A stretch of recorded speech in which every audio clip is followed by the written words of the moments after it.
Welcome to 10 minutes of commercial-free news for the classroom. I'm Carl Azus. First up, compromise in the U.S. Congress. Negotiators from the House and Senate have proposed a bill for how the government will spend money. Three things about this budget. One, it's huge. $1.1 trillion, trillion with a T.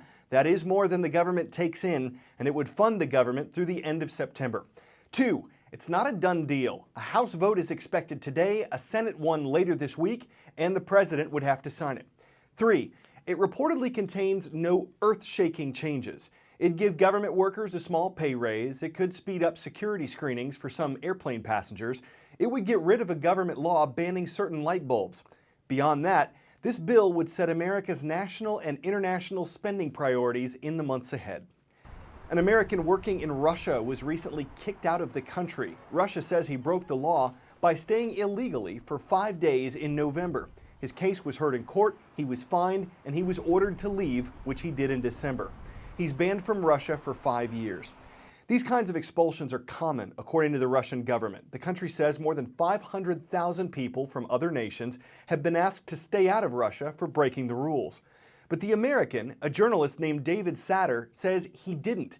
He thinks it was because he was critical of the Russian government. The country's constitution does guarantee the freedom of the mass media, and it makes censorship illegal.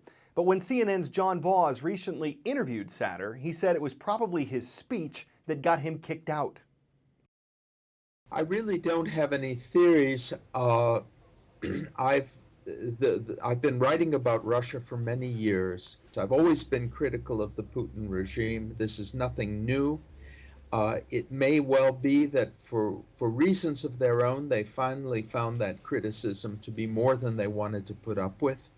But there's actually quite a lot to criticize. So if you're going to report honestly from Russia, you almost have to be critical. So how did this all play out? How were you told? How did you find out? Well, I was in Kiev, actually. I had to go there to exchange one visa for another. And I was told to call a diplomat in the Ukrainian, in the Russian embassy in Kiev, in Ukraine. I called that diplomat, and he said he had a statement to read to me. And the statement was that the competent organs, which is an expression that's used to describe the FSB, the security service, have decided that my presence on the territory of the Russian Federation is undesirable, and I'm refused entry into the country. Just before we get you up to speed on more stories from around the world, we're going to take a quick trip across the U.S. for today's CNN Student News Roll Call. We start on the East Coast, giving waves to the Braves of Socastee High School there in Myrtle Beach, South Carolina. Long live the Royals, a hello fit for a king to the students of Watertown Mayer High School there in Watertown, Minnesota. And we'll wrap up on the prowl with the Parkside Intermediate Panthers. They're stalking the roll call from San Bruno, California. Okay, as promised, we're going global. Pope Francis recently addressed the civil war in Syria, which has been going on since 2011. He's calling for a ceasefire there and turning his attention to Africa as well. Fred Pleitgen covers that story, while CNN reporters from Asia to South America get you up to speed on news drawing worldwide attention. This was the first time that Pope Francis addressed the Vatican diplomatic corps, and he touched on many issues that are at hand for the Catholic Church. First and foremost is the conflict in Syria, where he really has two issues on its agenda. The one is protecting civilians in Syria, and the other one is specifically protecting Christians there. Now, he called for an end to the violence in Syria, and he said that it's, quote, unacceptable for civilians to be targeted, especially children. Some of the other issues that were also on the Pope's agenda is the situation in many African countries, and he also said that the world needs to come together to end things like human trafficking and exploitation. The World Cup is being played in 12 different stadiums across the country. Some 3.6 million fans are expected. You can imagine what that's doing to airline prices. They're simply skyrocketing. Well, now the government has threatened to allow foreign airlines to come in and operate domestic flights. Now, it's not clear if that's even feasible, but it has pushed domestic airlines to start offering a lot more flights and bring down those prices themselves. Thousands of people have turned out to protest against the current government. They're trying to bring the capital to a standstill blocking 7 major interchanges around the city of Bangkok. Now they want to see the current government ousted. They say they're corrupt and they've had enough of them. The government's responded by calling an election on February 2nd, but that hasn't satisfied people here. They want to see political reform.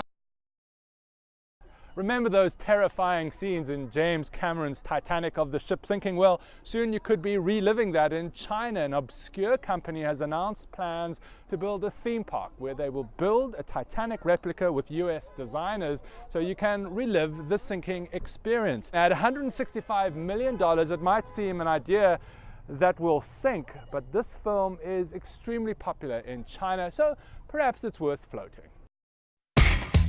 Time for the shout out.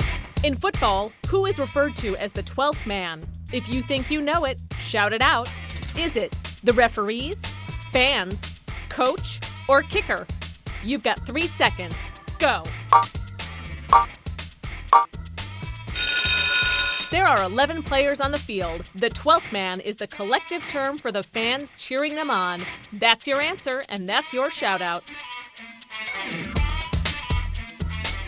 What difference can the 12th man make? Ask Seattle Seahawks fans. They've recently caused small earthquakes with their cheering. It inspires the home team. It complicates things for the visiting one. It's harder to call and hear plays with the 12th man making serious noise. But the way some teams are releasing playoff tickets has opposing teams' fans calling for a penalty. For football fans searching for face value tickets for this weekend's NFL playoff games, the hunt is complicated not by cash, but by zip codes. The Seattle Seahawks set geographic limits on who can buy tickets to their games, restricting sales to only the Pacific Northwest.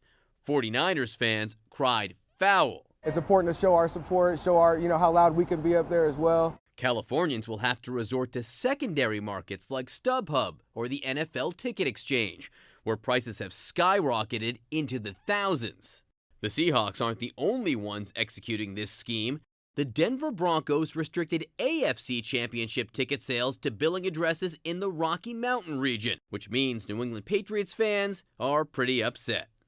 I don't think it should be allowed, but whatever advantage they can do, they would. Restricting ticket sales to locals could protect the team's 12th man, of course a reference to the fans, whose big noise rattles the stadium and could rattle the opponent. The Seahawks say the restriction has nothing to do with overzealous fans.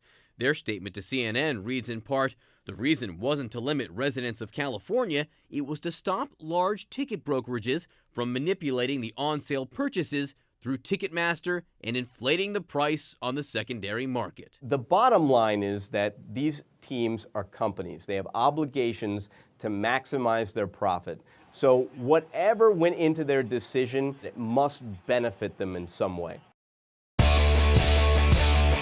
A Brooklyn high school teacher wanted to better relate to his students, so he broke out his dancing shoes, or whatever shoes he wore to class.